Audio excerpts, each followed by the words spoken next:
Good morning and welcome to the channel. It is the next day and it's time to deal with this elephant in the room. This engine is going in, and kind of already has been, in that Jeep Scrambler over there.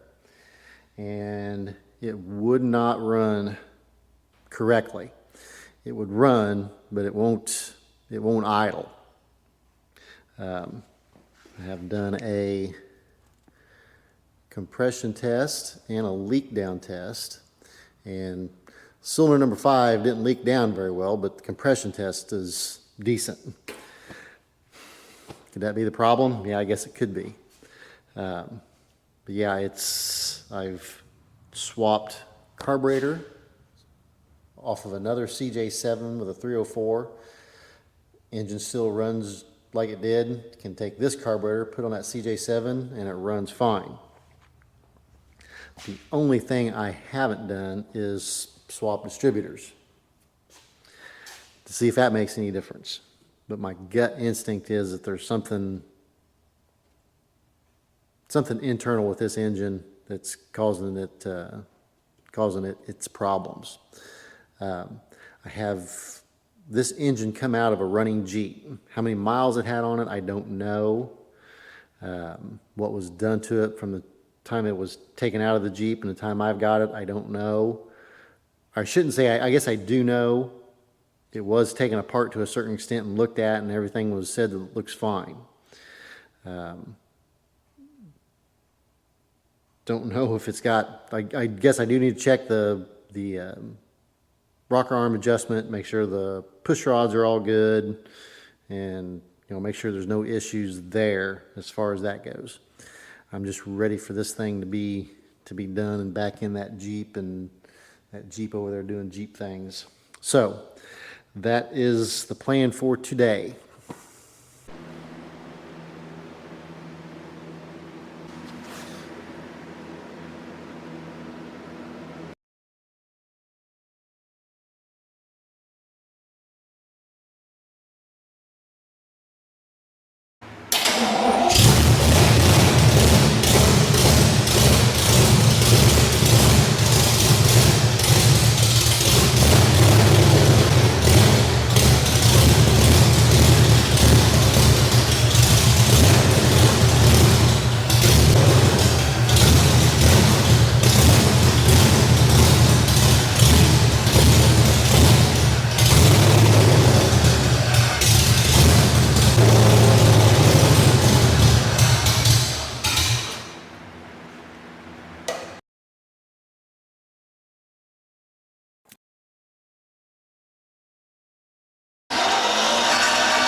Well, those all appear to be doing what they're supposed to be doing.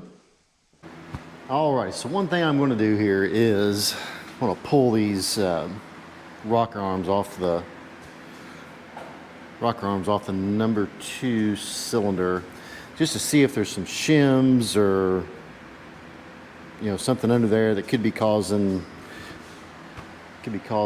valves to hang open, or something. Dang.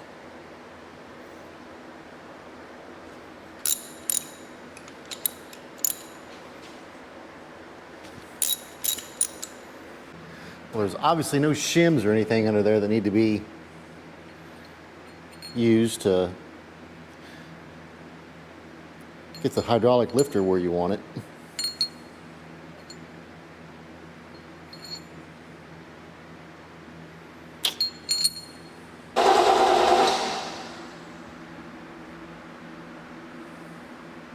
What is going on here?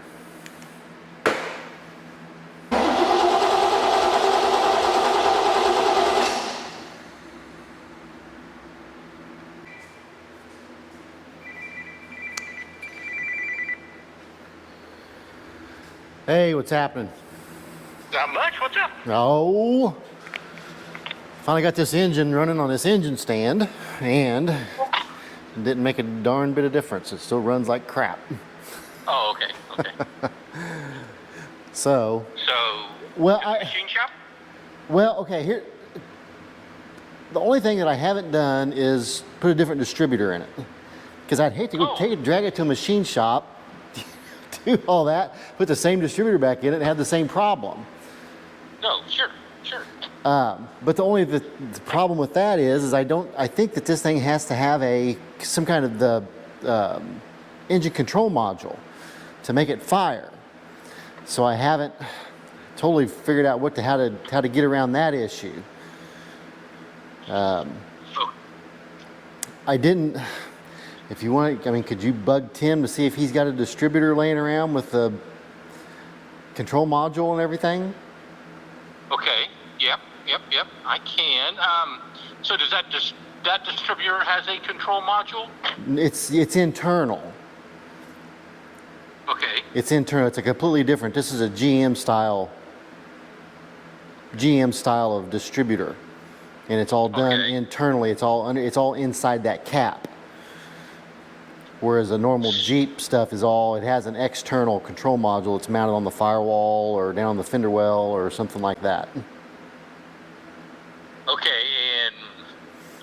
Okay.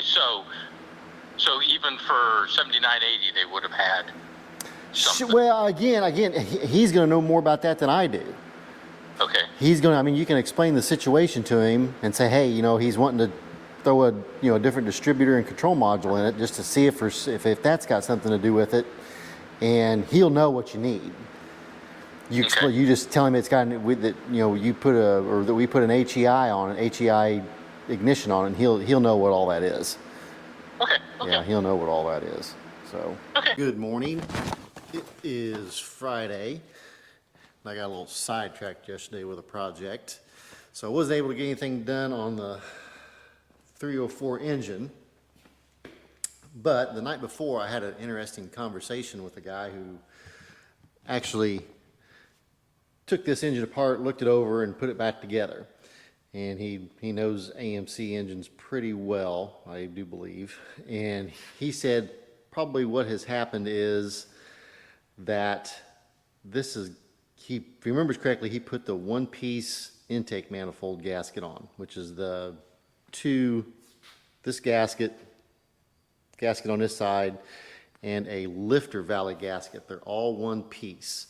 And he said that if there's been any machining that wasn't done exactly correct, that those gaskets won't seal the engine up. He says more than likely what has happened is that the intake gasket's not sealing it, it's sucking air from somewhere, and that's why this thing will not idle. So, unfortunately, he said get the gaskets from Napa, and Napa doesn't have them. That was back in the Felpro days, and or back in the Victor Rhines days that Napa had those, and now they only carry Felpro, and Felpro apparently doesn't make that small block Chevrolet style intake manifold gaskets. So he did say that he had like 5 or 6 of these gasket sets laying around, but unfortunately he lives about an hour and a half away. So I'm not exactly sure how I'm if worst case scenario is I go over and get them, but best case scenario is the fellow who owns this engine lives over there close to him, and he can swing by and get them and then bring them out here to me. But until then, I've got to get the intake manifold off and get everything tore down so that it's ready to put the new gaskets back on. I was hoping to find a way to check it, but there's not. With the cylinder heads having drain back holes, there's no way for me to pressurize the crankcase and see if I can hear any leaks anywhere. So that being said, I guess we'll start taking the intake manifold off.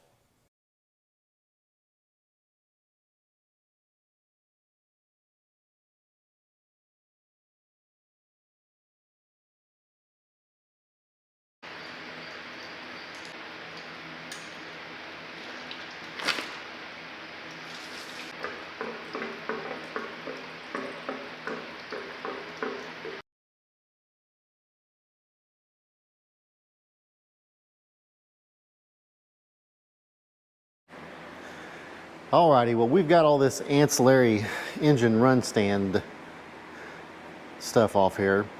I put a timing chain on this thing here, trying to get it to run right. Somebody suggested that, and it was pretty sloppy.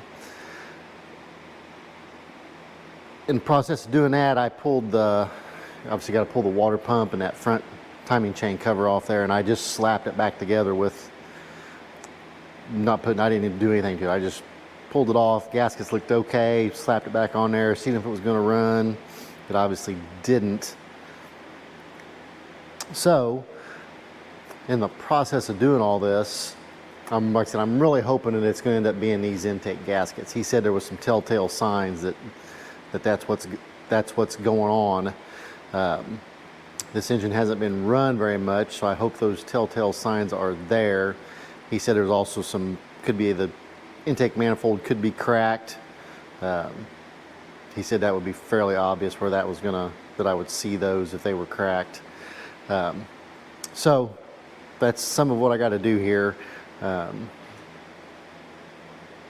Obviously, I think I'm just going to take the intake manifold off for now and see what that shows me, because I do have to get the gaskets here. So, but I think that I should be able to just pick up these other gaskets for the front cover and the oil pan from Napa. So I guess let's get started pulling this intake manifold off. That was so dorky.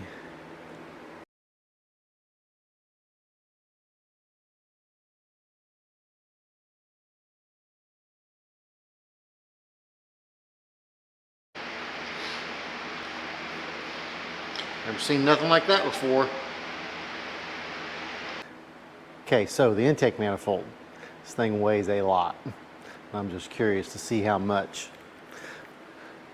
So I'm gonna go in and grab my scale real quick, bring it out here, and we'll weigh this thing and we'll see what it weighs. Yes. It's a 60-pound scale, and it's rotated all the way right back around to 1, so 61 pounds. 61 pounds for an intake manifold. That was a lot.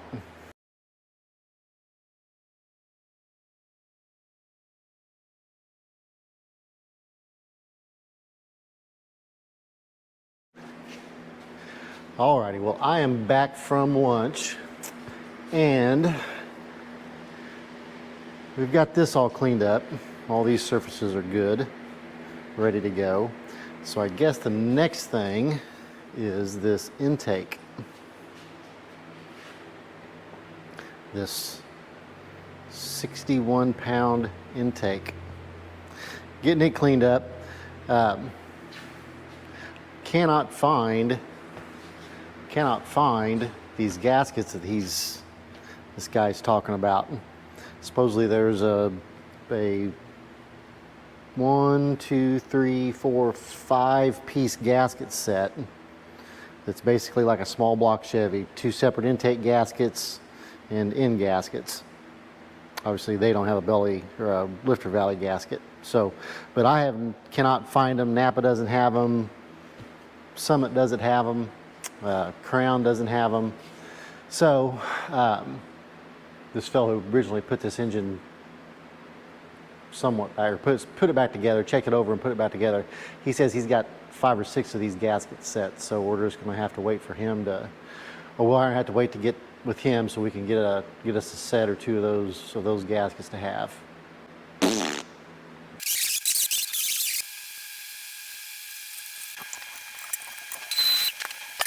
Alrighty, well, JD just texted me and he wants me to look up a website for GoMoreLight.com.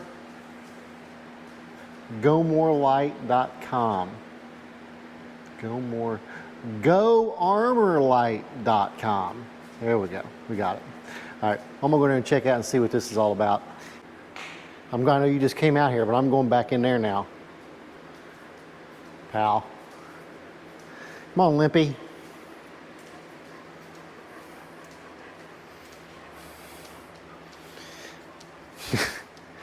Sorry, buddy. Come on.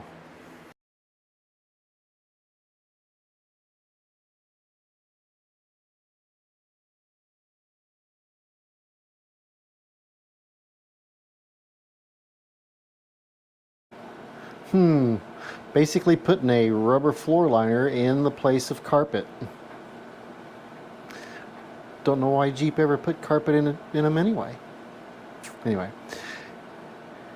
Yeah, I would definitely want to install that in a Gladiator and an LJ. I think you'd probably make pretty good videos. Yeah. Okay, next on the agenda is getting the water pump front timing cover off. All this good stuff down to the timing chain, and then getting the oil pan gasket off, or yeah, getting the oil pan off.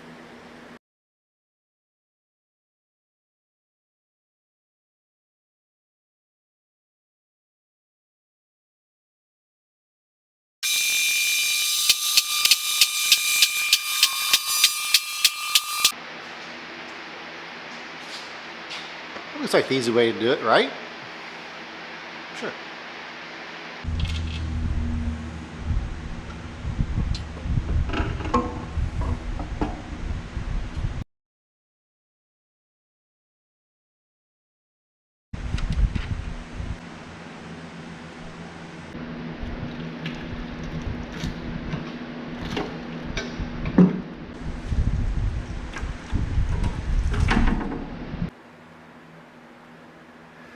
Alrighty, well, about all we got left here is to take the oil pan off, get it cleaned up, get the block cleaned up, and then get the front of the where the timing chain cover goes, get it cleaned up, and that should be, I think that should be pretty much it as far as that goes. And then we'll be ready to get the new parts and start putting it back together.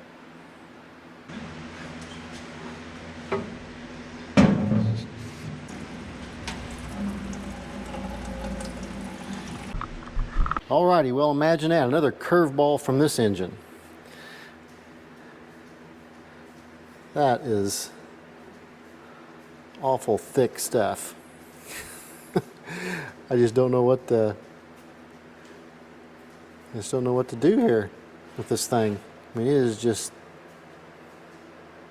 I mean, it's bearing material. I mean, look at that. Oh well, live and learn. I'm never going to deal with an engine that's, you know, that I don't know anything about. Because yeah, this is definitely eating up a lot of time dealing with this thing. I mean, I had this thing in over a year ago, and this thing should have been gone, but here we are. So yeah, I'm not sure what to make about all this. This guy said he had another engine, had another 304 sitting around. Yeah, I'm not so sure that might not be a bad idea. Because yeah, this one's, I'm tired of messing with it.